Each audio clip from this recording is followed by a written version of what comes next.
para tener mayor claridad, ¿no? El hombre sin ley, el hombre con ley y el hombre en la gracia. Amén. Y el cristiano, podemos decir, en la gracia. Entonces, en muchos casos, cuando escuchamos las predicaciones de la palabra, nosotros pensamos que hay solamente dos clases de personas, ¿no? En realidad, estamos hablando de la salvación, ¿no? Pero son los que son salvos y los que no son salvos. Pero yo quiero hacer una diferencia aquí entre los que son salvos y viven, podemos decir, en un estado de ley, ¿no? Un estado, algunos le llaman legalismo, una manera de vivir, ¿no? Fuera en realidad por nuestros esfuerzos, y otro es el estado de vivir en la gracia de Dios, ¿verdad? Donde nosotros tenemos una dependencia de Dios y vivimos por la fe. Amén. Quiero ver un poquito, darles una pequeña introducción de lo que dice la Biblia, ¿no? En la revelación, digamos, podemos decir, escritural de la salvación, esta revelación inicia cuando el hombre decide dejar de hacer la voluntad de Dios, se sume en un estado de pecaminosidad, ¿verdad? Su ser, ¿no? Su genética es cambiada, ¿verdad? Muere espiritualmente. Dios le dice al hombre, ¿no? Adán le dijo que si él comería de ese árbol, moriría, ¿verdad? Entonces existe una muerte espiritual, especialmente en lo que se refiere a la relación con Dios, ¿no? Y su naturaleza se corrompe, ¿no? Desde ahí el ser humano es un ser egoísta, corrupto, interesado, ¿no? En realidad, y esto se viene a convertir en una cuestión casi genética, ¿no? El hombre y los hijos de los hombres, y todos ellos hemos nacido, ¿no? Todos nosotros, no diré ellos porque hemos nacido con una naturaleza caída, con una naturaleza así, ¿no? Egoísta, como les digo, corrupta, somos gente interesada. Y en la revelación de la Biblia, el hombre empieza muy temprano a ver los resultados de esta cosa, ¿no? De esta situación. Su muerte espiritual le lleva a vivir una vida autodestructiva. Amén. Termina en una destrucción de la humanidad, porque el estado del hombre era tremendo, ¿no? El hombre tenía en sus pensamientos, miren en Génesis, o sea, los capítulos previos, el capítulo 5, por ejemplo, de Génesis, ¿no? Después el capítulo 1 y 2 relatan la creación, el capítulo 3 relata el pecado del hombre, el 4, ¿no? la primera consecuencia, ¿verdad? De la caída del hombre, cuando el hermano mayor de la familia de Adán mata a su hermano menor, ¿no? Caín mata a Abel, y ahí empieza a mostrar cómo es la descendencia y lo que Dios dice de todo eso, pero y los hombres empiezan a vivir muchos años, ¿no? Ahí si ustedes siguen viendo el capítulo 4 y 5, los hombres vivían, el hombre que vivió más años llegó a vivir 969 años, ¿no? Llamado el famoso Matusalem. Pero los demás también vivían. Adán mismo vivió más de 900 años, y así era la edad del hombre. Y Dios, miren lo que ve, o sea, lo que sucede cuando estos hombres caídos viven tanto tiempo. Dice en capítulo 6, si usted quiere ver en su Biblia o anotarlo, El versículo 5, el estado en que dejan la tierra. Dice, vio Jehová, dice, que la maldad de los hombres era mucha en la tierra, y que todo designio de los pensamientos de su corazón, dice, era de continuo solamente el mal. Y se arrepintió Jehová de haber hecho al hombre en la tierra, y le dolió su corazón, ¿no?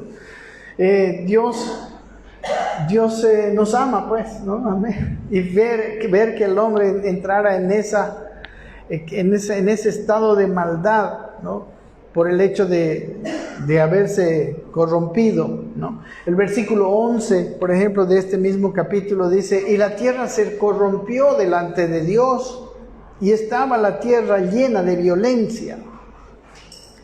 Y miró Dios la tierra, dice, y vio que estaba corrompida, porque toda carne había corrompido su camino sobre la tierra.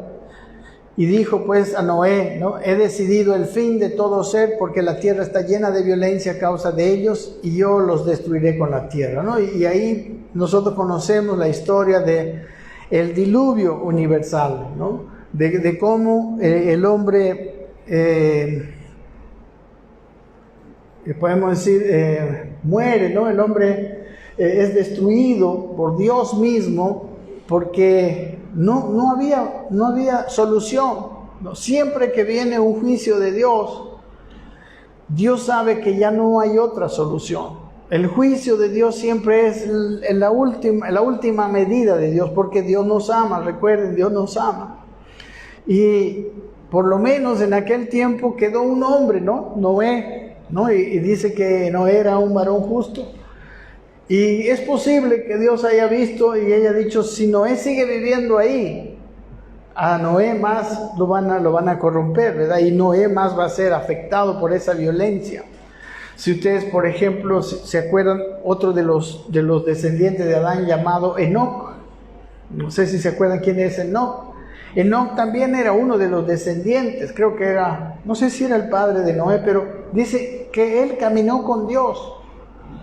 Y dice en ese, no tengo el versículo, pero dice que Dios se lo llevó. Y yo preguntaba, ¿por qué se lo llevó? No murió, es uno de los hombres que no murió, Enoc. Y yo creo, esto ya es mi propia especulación, que él se lo llevó para que tampoco él fuera corrompido, ¿verdad? Para salvarlo de la corrupción global que había. Y a Noé le mandó construir el arca, y también salvó a Noé y a su familia y a todo el resto de los seres humanos los destruyó, porque no vio una condición que él pudiera, podemos decir, que se pudiera solucionar. No, miren, en Romanos, en el capítulo 1, también podemos ver una descripción neotestamentaria de esta situación del hombre. Y también creo que aquí nosotros necesitamos tener mucho ojo, entender bien, porque nos toca a nosotros esto que vamos a hablar. 1:18 de Romanos dice que la ira de Dios se revela desde el cielo contra toda impiedad e injusticia de los hombres, que detienen con injusticia la verdad. Y miren lo que dice el versículo 19, porque lo que de Dios se conoce, dice, les es manifiesto, pues Dios se lo manifestó. ¿Cómo se lo manifestó? El versículo 20 dice, porque las cosas invisibles de Él, su eterno poder y deidad, dice, se hacen claramente visibles desde la creación del mundo, siendo entendidas, dice, por medio de las cosas hechas, y dice, de modo que no tienen excusa. Miren, incluso si los hombres nunca habían escuchado la ley, si nunca habían entendido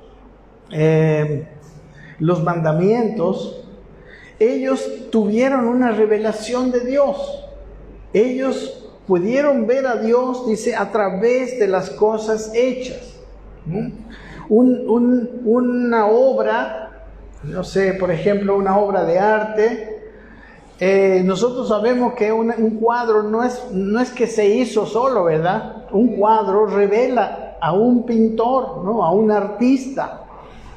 Y así, ¿no?, la creación revela a un Dios. Pero dice que, dice el versículo siguiente, versículo 21, pues habiendo conocido a Dios de esta manera, ¿no?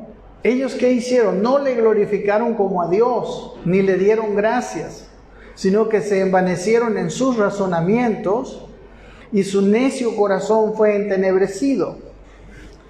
Es muy, muy interesante que ni siquiera ellos escucharon el Evangelio, pero Dios demanda de ellos que ellos le glorifiquen como a Dios. No, hoy en día es lo mismo. Si aquellos hombres que conocieron de una manera instintiva, podemos decir, a Dios, una de las cosas que Dios no toleró es que no le glorificaran como a Dios, ¿no?, sino que se envanecieran en sus razonamientos y su necio corazón fue entenebrecido. Bueno, es muy interesante leer todo el pasaje, ¿no? Pero, por ejemplo, vamos al versículo 28. El versículo 28 de Romanos dice que ellos no, dice, y como ellos no aprobaron tener en cuenta a Dios, Dios los entregó a una mente reprobada. Dice, para hacer cosas que no convienen.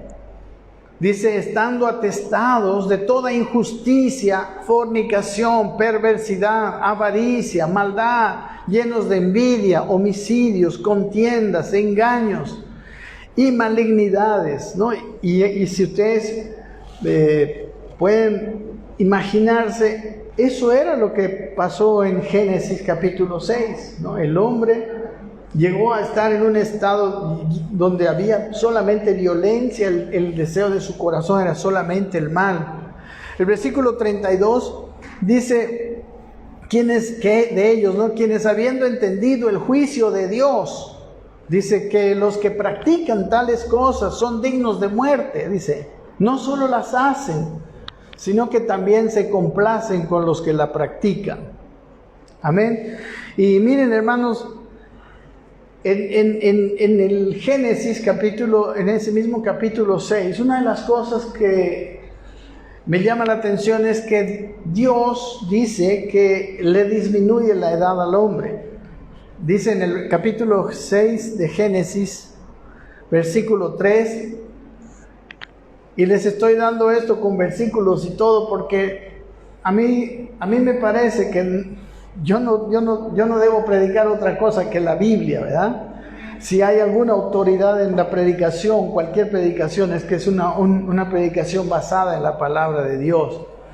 El versículo 3 dice, entonces dijo Jehová, miren lo que dijo, no contenderá mi espíritu con el hombre para siempre, dice, porque ciertamente él es carne. Y dice, pero vivirá 120 años. Amén. El hombre serán sus días, dice en esta traducción, 120 años. De vivir hasta como 900 años, ¿no? Se disminuye la edad del hombre. Y él hace algunas medidas, toma algunas medidas para que el hombre no se destruya. Y una de las primeras medidas fue esa, ¿no? Imagínense una persona corrupta, con un corazón malo, puede refrenarse, ¿verdad? Puede por medio de educación, ¿no?, durante un tiempo, pero siempre sale a luz el impulso interior. Y gente que vivió 600 años, no sé si usted alguna vez se imaginó vivir 600 años, 700 años, ¿cómo será vivir así? No lo sé, pero me imagino que si el mundo es violento, es corrupto y la situación que había en aquel tiempo era tan terrible, ¿no? Debe uno querer, ya llévame Dios, ¿verdad? Por eso creo yo que Dios se lo llevó a Enoc y también a Noé lo salvó, aunque dice, ¿no?, en el Nuevo Testamento que el alma de Noé se afligía mirando la situación que le rodeaba. Entonces, una de las medidas que Dios tomó para frenar la corrupción del hombre fue bajarle el tiempo, ¿no? Ya, o sea, en 120 años no se hacía tan malo como en 900 años. Amén. Y sabe que todo lo que vamos a ver hoy en día tiene que ver con esta parte que es la naturaleza caída. Una naturaleza caída, hermanos, nos lleva a hacer, ¿no?, tarde o temprano. Había un ejemplo del chanchito. ¿Conocen el ejemplo del chanchito, no? Usted sabe que el chancho es chancho, ¿verdad? El chancho le gusta el chiquero, le gusta el lodo, todas esas cosas. Pero usted puede agarrar un chanchito, ¿no?, como dice que había alguna persona que quiso hacerle su mascota. Lo lavó, hay incluso, ¿no?, historias así, fábulas, lo puso champú, lo perfumó, ¿no?, y lo metió a la casa. Y así el chanchito era una preciosa mascota para él, ¿no?, porque siempre estaba el dueño haciéndole, ¿no?, lavándolo, le daba de comer algo bueno.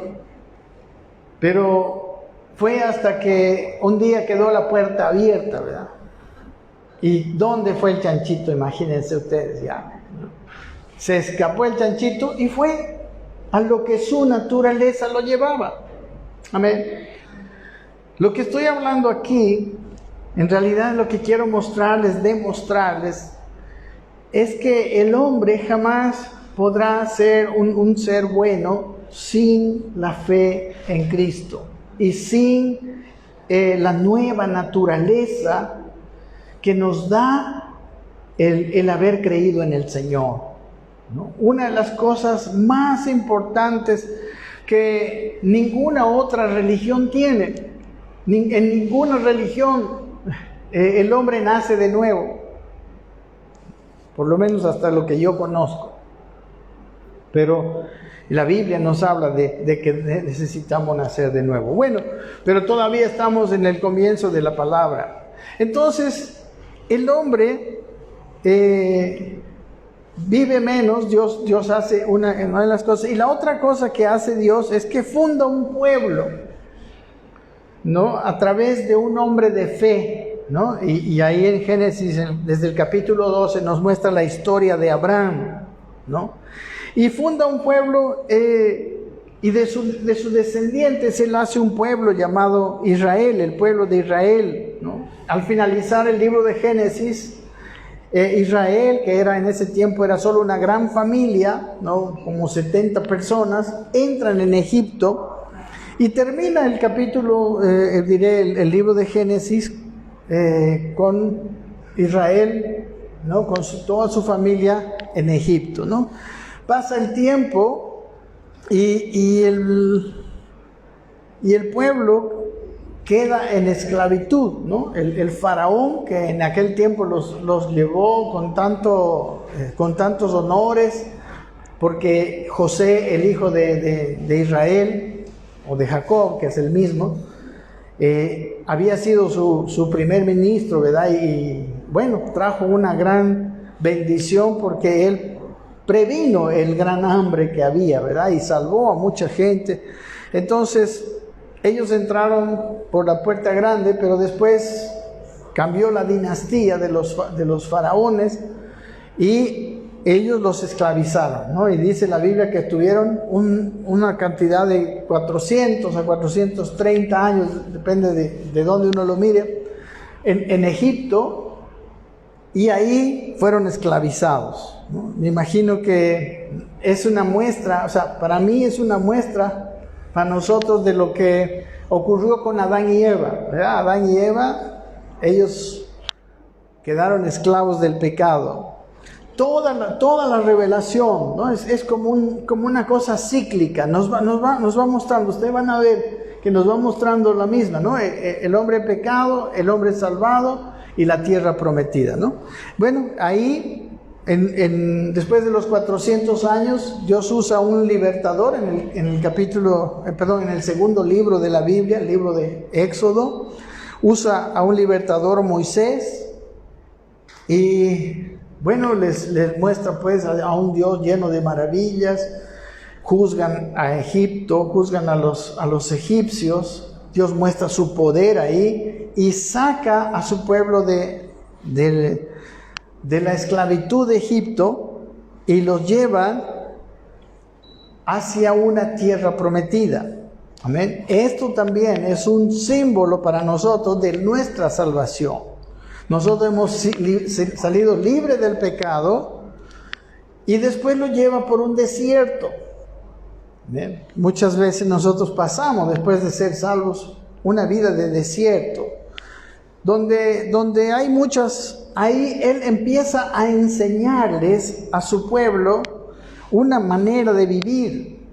Por ejemplo, les enseña a ellos lo que perdió Adán, ¿no? Adán se independizó de Dios, Adán desobedeció y él quiso hacer las cosas a su manera. Entonces aquí Dios los va enseñando a andar bajo la guianza de Dios, ¿verdad? En el desierto había una nube que los guiaba, donde quedaba la nube ellos tenían que quedarse, porque en el día el calor es muy fuerte, más de lo que tenemos aquí, ¿verdad? Y no se puede sobrevivir en el desierto con ese calor, así nomás.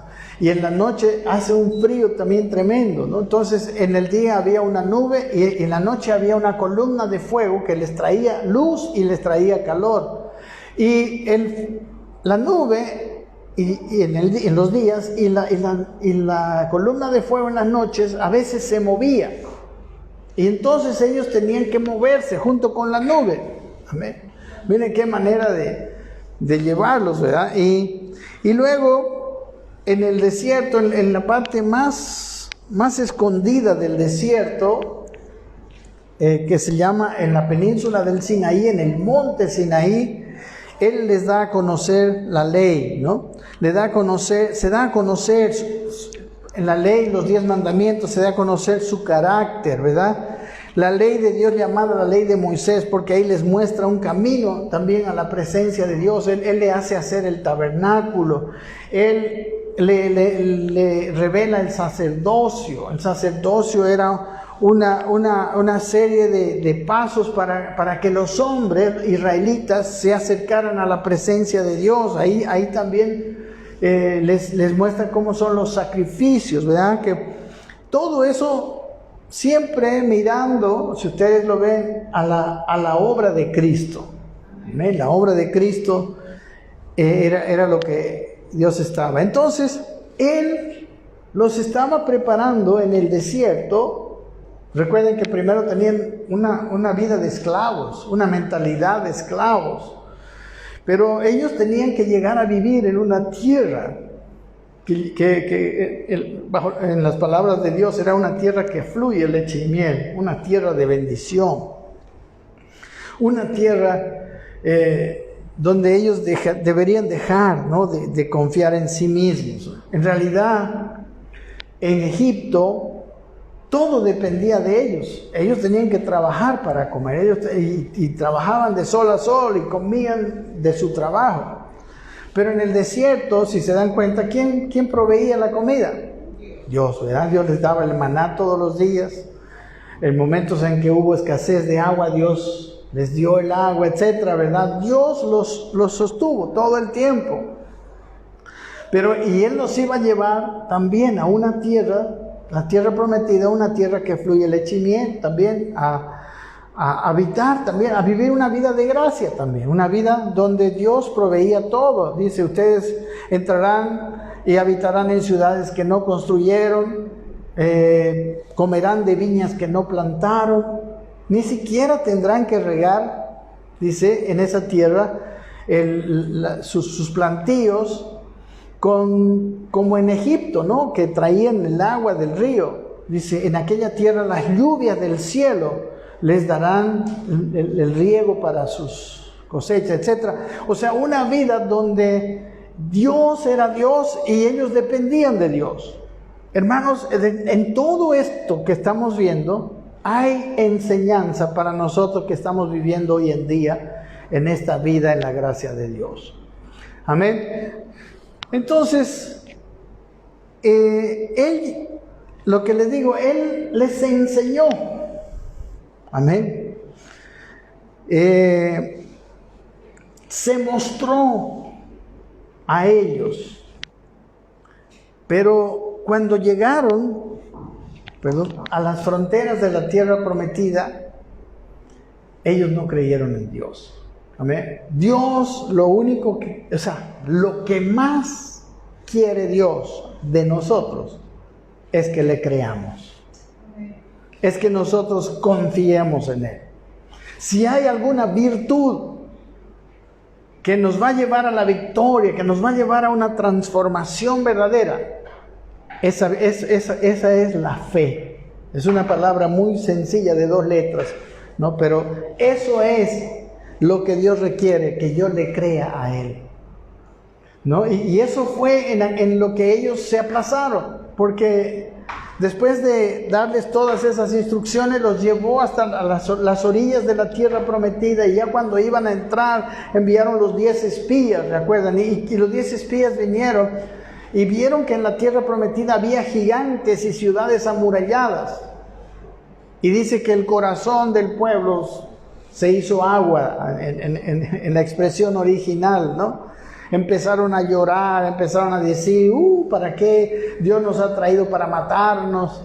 ¿Verdad? Se olvidaron que en Egipto Dios había hecho las 10 plagas, ¿verdad? Y que a Faraón lo había hundido en medio del Mar Rojo. O sea, ellos no entendieron, pues no creyeron, no quedaron creyendo.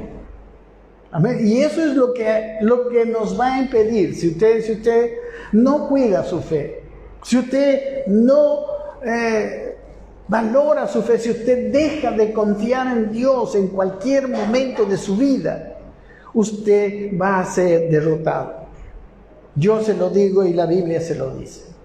Porque nuestra vida no solamente empezó por fe, sino tiene que continuar por fe. Amén. Ellos fueron sacados de Egipto y ahora tenían que entrar a la tierra prometida. Pero como no tenían fe, Dios sabía que ellos iban a perder. Entonces, ¿qué pasó? Dios los mantuvo durante 40 años hasta que una generación completa haya muerto, ¿verdad? La generación que salió de Egipto murió en el desierto. Y los hijos, aquellos hijos que habían conocido a Dios como un proveedor todos los días de su vida, ¿no? Esos hijos que habían sabido que cuando la nube se movía, ellos tenían que moverse, y cuando en la noche se movía la columna de fuego, aquellos hijos que nacieron pues en un desierto y en una vida de dependencia de Dios, ellos que aprendieron en medio del desierto a depender de Dios, iban a entrar. Y la verdad, como sabemos la historia, ellos entraron en la tierra prometida. Amén. Y creo que también nosotros necesitamos aprender esto. Si algo necesitamos aprender en la vida, en los tiempos tempranos de nuestra vida cristiana, es a depender de Dios. Amén. Cada vez que nosotros queremos nuestra independencia, tenemos la misma actitud que Adán. Amén. Y Dios está volviéndonos y haciéndonos vivir una vida de dependencia. Porque saben que nuestra naturaleza vieja no tiene buenas ideas, no tiene buenas inclinaciones, no nos llevará nunca a hacer lo correcto. Y el problema siempre es cuando falta la fe. Amén. Ellos no alcanzaron la fe. Luego, hermanos, al entrar a la tierra prometida, la siguiente generación, liderados por Josué, ¿no? El hombre aprendió. Josué era un hombre de fe. Josué era el líder exacto que aprendió a creer en Dios, ¿no? Josué y Caleb. Josué, se dice que Josué siempre andaba en la presencia del Señor. Josué era uno de los dos que entraron de la vieja generación. Entonces, la historia nos cuenta que en la tierra prometida los israelitas entraron, conquistaron la tierra, se establecieron allá. Hubo hombres ¿no?, que llevaron a Israel a una vida cercana de la fe, pero también lamentablemente al finalizar, después de muchos años, ustedes pueden leer la historia, ¿no?, la historia de los reyes, de los jueces primero, de los reyes, como ellos, el tabernáculo, ¿no?, el rey Salomón construyó el templo, un templo ahí de oro, de todo, pero ahí era también el lugar donde estaba la presencia de Dios. Pero parece que no es suficiente la enseñanza. Amén. Ellos son el pueblo de la ley, ellos son el pueblo que vio, que tenía las tradiciones, que escuchó a Dios, escuchó de Dios, que Dios los guiaba, que Dios los sacó. Pero mis hermanos, ellos también llegaron a dejar la fe en Dios, ¿no? En esos años hubo algunos triunfos, hubo algunos reyes de fe, unos hombres de fe, pero con más derrotas que victorias. Nuevamente, miren, ahora ya no el hombre sin ley, sino el hombre con ley. Amén. Recuerden, estamos hablando del hombre sin ley, ahora el hombre en la ley, sabiendo la ley, habiendo conocido todo, fracasa. Dejan su fe, se empeñan en sobrevivir confiando en sus propias fuerzas y no en el verdadero Dios. Ni con la ley que tenían, ni con los profetas que enviaba Dios, que los animaban a regresar a la fe en el Dios verdadero. Ellos, mis hermanos, llegaron a fracasar igualmente. Y sabe, la religión carente de fe, podemos decir, fue juzgada. Israel en la historia bíblica fue destruido. Israel del norte, las 10 tribus, primero se había dividido, se había separado. Bueno, todo eso es lo que pasa cuando dejamos la fe, ¿verdad? Se habían hecho enemigos las 10 tribus del norte con las 2 tribus del sur. Y las 10 tribus del norte fueron destruidos por los asirios, ¿no? En el año 722 a.C.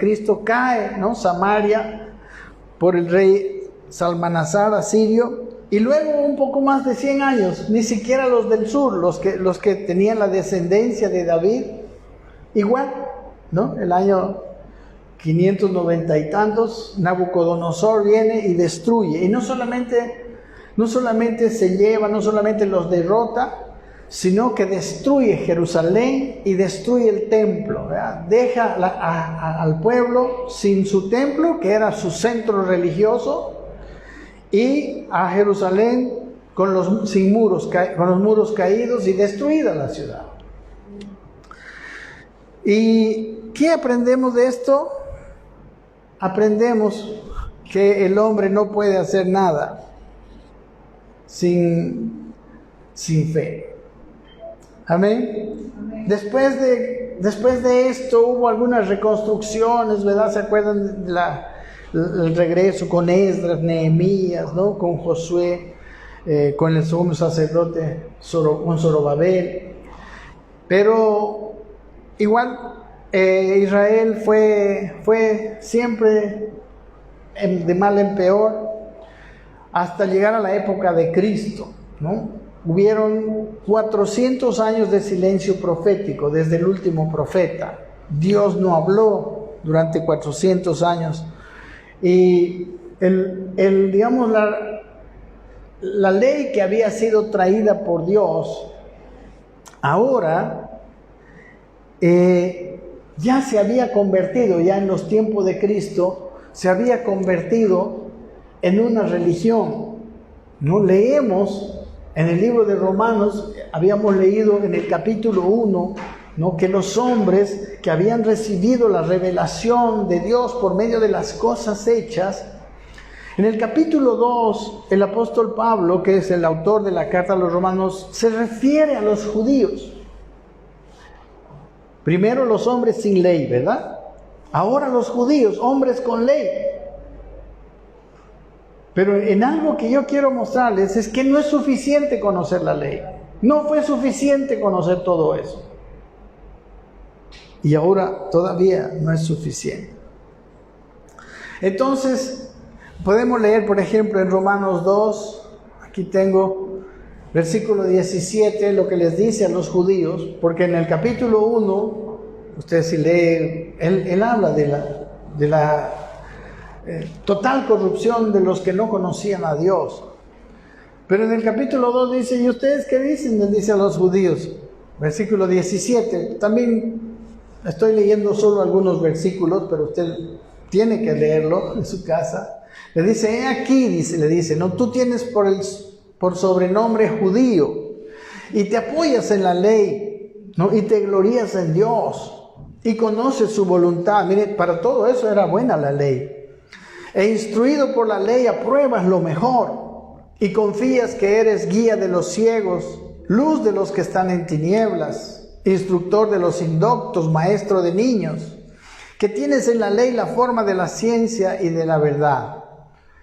Y en el versículo siguiente viene el problema. Tú pues, dice, que enseñas a otro, le dice, ¿no te enseñas a ti mismo?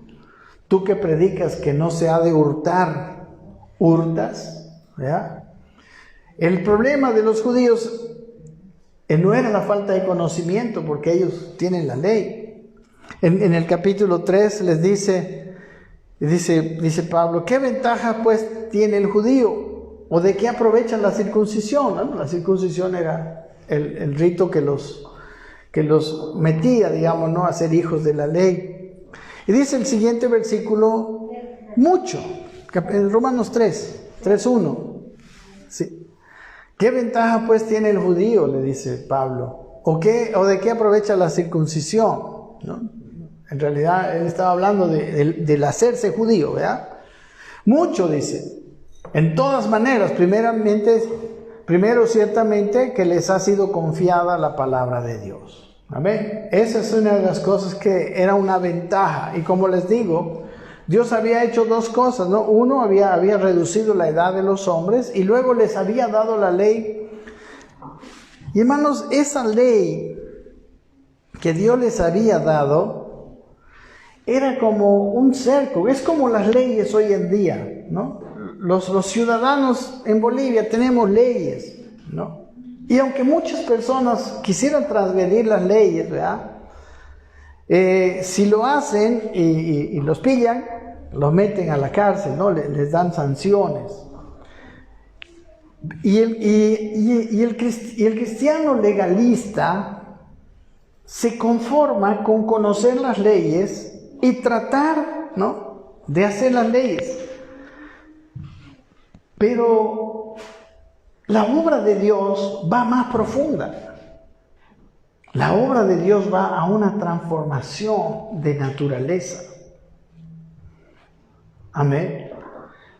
Miren, esto es lo que dice, ¿no? Aquí se ve, mis hermanos, el fracaso, y aún podemos decir, claro, Dios les dio la ley, Dios les dio el sacerdocio. Pero ¿qué fue el problema de ellos? El problema de ellos es que dejaron la fe, dejaron de ir a Dios, y el hombre tiene, por eso hoy en las iglesias tenemos la tendencia a hacer de todas las cosas como una receta. Amén. Pero no podemos vivir por receta, porque nuestra vida debe ser una continua comunión con Dios. Nuestra vida debe ser una vida de continua guianza de Dios. En Romanos 8 dice, estos son los hijos de Dios, aquellos que son guiados por el Espíritu de Dios. O sea, hay personas que prefieren una receta, ¿no? Y que el otro día estuvimos hablando, el miércoles, en el estudio bíblico, de que Jesús expulsó los mercaderes del templo. Y él dijo, ustedes han hecho de la casa de mi padre, de lo que era una casa de oración, han hecho una cueva de ladrones, ¿verdad? Se convirtió en negocio, se convirtió en otra cosa, ¿no? Y el sacerdocio incluso pervirtió la fe de los hombres, porque los hombres, según el Antiguo Testamento, en el Antiguo Pacto, para acercarse a Dios, lo que tenían que hacer era ir, ¿verdad?, al templo, llevar su sacrificio, su corderito para purificarse y luego poder entrar en la presencia de Dios. Ese es en términos generales cómo era, ¿no?, en el Antiguo Testamento. En el Nuevo Testamento Jesús le dice a la mujer samaritana, porque ella le pregunta, ¿dónde es donde tenemos que adorar, no? Nosotros los samaritanos decimos que en este monte, ustedes los judíos dicen que en Jerusalén. Y Jesús le dice, no, mujer, le dice, no, porque la hora viene y ahora es, le dice, en que los verdaderos adoradores adorarán al Padre en espíritu y en verdad. Amén. No se trata de dónde, no se trata de en qué postura, no se trata de nada, sino que es en espíritu y en verdad. Dice, porque tales adoradores busca el Padre que le adore. Amén. Esos son los adoradores y esa es la verdadera adoración. Una adoración que no se queda en acciones, que viene de una fe. O sea, la fe, hermanos, y la comunión con Dios son dos conceptos totalmente entrelazados. No hay fe sin comunión. Es imposible. Hay gente que dice, yo tengo fe, mucha fe. Todo. Por eso Santiago dice que la fe sin obras es muerta. ¿Amén? O sea, si hay alguien que le dice a usted que tiene fe, usted tiene que ver de él una vida cambiada. Si no, sus palabras son mentira, no son verdad. Porque la fe verdadera produce transformación. Y aquí está el gran problema, tanto de los hombres del Antiguo Testamento como incluso de los israelitas, que llegaron a tener una religión, ¿no?, carente de fe. Y saben, hermanos, hoy en día, tristemente, todo esto que hemos visto es historia bíblica. Pero hoy en día nosotros tenemos el mismo problema. El cristianismo está viviendo una vida religiosa. Estoy hablando en muchos casos, no todos. Religiosa, sin fe. Una vida derrotada, una vida donde trae oprobio a Dios, al camino del Señor, ¿no? Y sabe que la gente no puede conocer a Dios, porque así como Dios quiso que su pueblo Israel fuera un pueblo diferente, que traería revelación al mundo, y ciertamente trajo revelación, ¿verdad? Porque todo lo que Dios instituyó ahí es una figura y sombra de las cosas espirituales, ¿verdad? Hasta los mismos sacrificios es una revelación, porque nosotros ahora con eso, ellos entenderían, nosotros ahora también, el sacrificio de Cristo, por ejemplo, ¿verdad? Entonces, pero el carácter de Dios no fue dado a conocer por los israelitas, peor por sus líderes religiosos, ¿no? Ellos decían que entrar en la casa de un hombre gentil, ¿no? Un hombre gentil era un hombre no judío. Era abominación. Si para eso los mandó, ¿verdad? Hoy en día nosotros estamos, ¿para qué? Para que el mundo lo conozca a Él a través de nosotros. Esa es la idea. Ese es el plan de Dios. Dios quiere transformar tu vida y la mía, de tal manera que cuando la gente nos conozca, pueda conocer a Dios. Eso es algo que nosotros no... En el nombre de Jesús. Amén. Amén.